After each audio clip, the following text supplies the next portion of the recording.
Hi, my name is Kathleen Toller, and I want to share with you the greatest story ever told. It is the story of God and how He has revealed Himself to us in His Word, through which all of our stories come to life.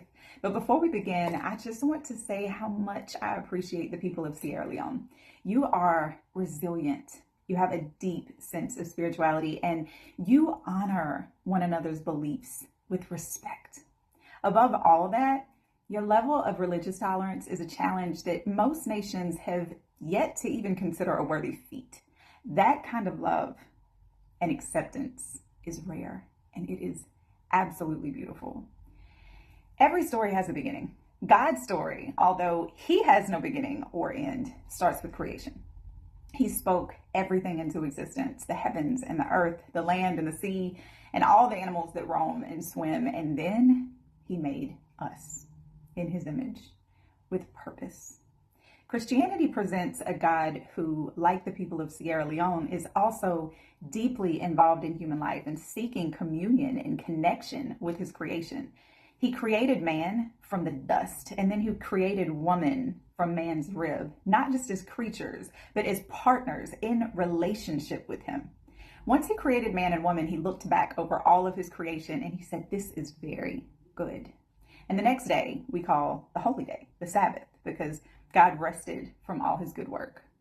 God placed them in the Garden of Eden where they enjoyed perfect peace because they had no awareness of evil or of pain. And He gave them everything except for the fruit from the tree of the knowledge of good and evil.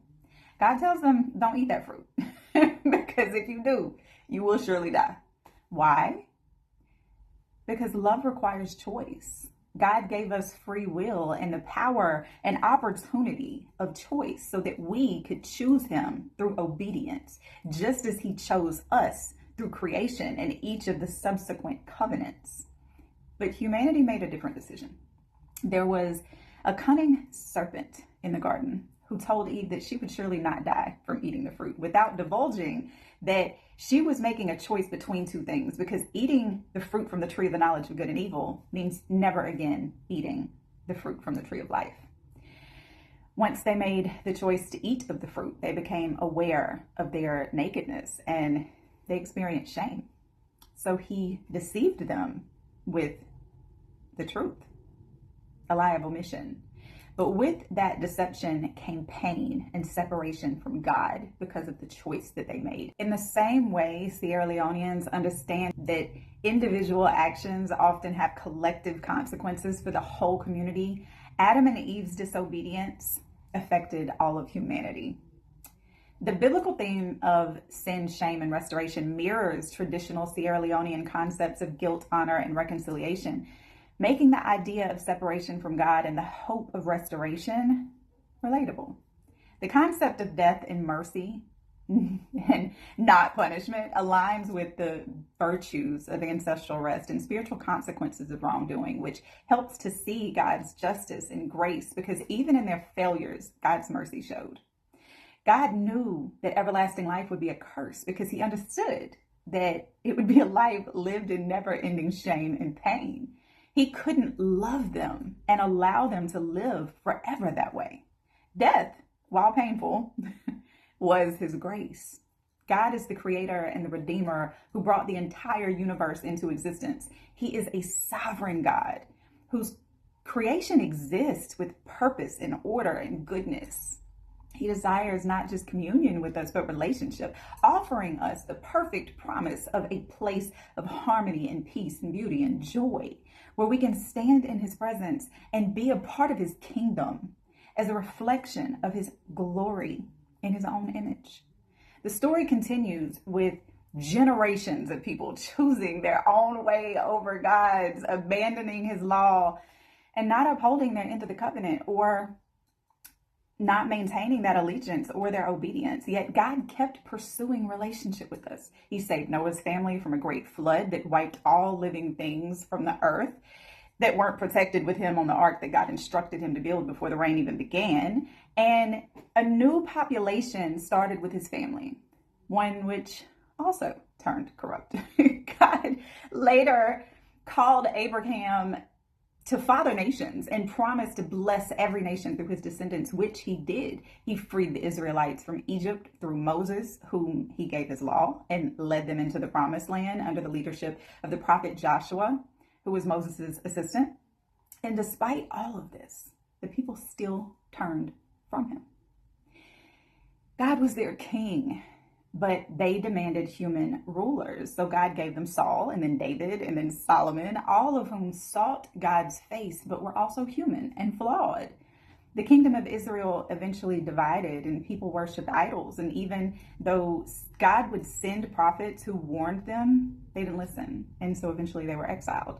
In Sierra Leone, you too have experiences of political instability and conflict and search for righteous leadership and even exile in your own history. But you've also known restoration, which brings us to hope and the climax of this amazing story. The same God who created us all redeems us all. The same Yahweh who identified himself to Moses through the burning bush, which, by the way, is a part of the narrative that I would encourage you to dive into for yourself. He reveals himself to us through Jesus Christ. God came to us fully divine and yet fully human. He came to fulfill the law of the original covenant that we could never be justified by, and to carry forward, to restore his kingdom in fellowship with his people. Jesus set a precedent of humility and obedience to a law of love, and people didn't quite know how to receive him, as he broke the law of Moses to perform miracles on the Sabbath, which he claimed to have authority over. He healed the sick and calmed storms and raised the dead. Jesus was a teacher who spoke in ways that the people had never heard, and they were drawn into him despite the legalistic mindsets that were attacking and questioning him. He taught and healed and forgave and loved in ways that nobody expected. And he arrived in a way nobody expected the Messiah to. So he was eventually arrested and tried and crucified as part of the prophecy because he bore the weight of human sin. His death was not defeat, it was victory. And his resurrection was not just about personal salvation, but also about the dawn of God's restored world. He rose again, defeating death and offering us the gift that sin had taken away from us in the first place, which is life, real and eternal. Before ascending to heaven, God gave his followers a mission to go and share the good news, to make disciples, and to love one another. This mission extends to believers today who are part of that same unfolding story. I would expect this biblical theme of redemption to resonate with Sierra Leonean culture because of its depth of respect for teachers and leaders who serve the people selflessly through spiritual healing and power. Jesus didn't come for a religion. He came for a relationship. He came to restore what was broken in Eden. God remains active and personal, calling us into relationship with him in purpose. The Holy Spirit came to empower the church to continue that same work. That same spirit that moved Paul, once an enemy of Christ turned messenger of Christ, is still moving today. God uses each of us to spread the message of salvation across the world, which means that you too are a part of the story. Your culture's spiritual passion, your love for truth and hunger for deeper meaning, all connects to this greater narrative.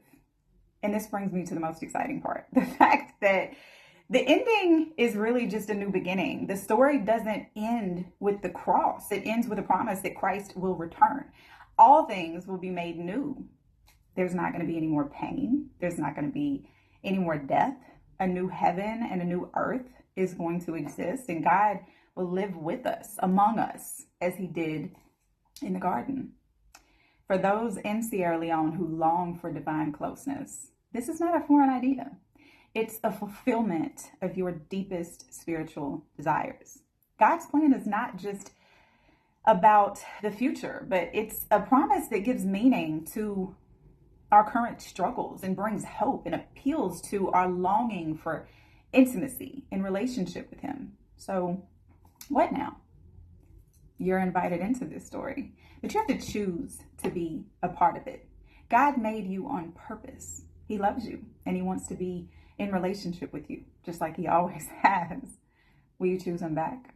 My prayer is that you will. Be well and be blessed.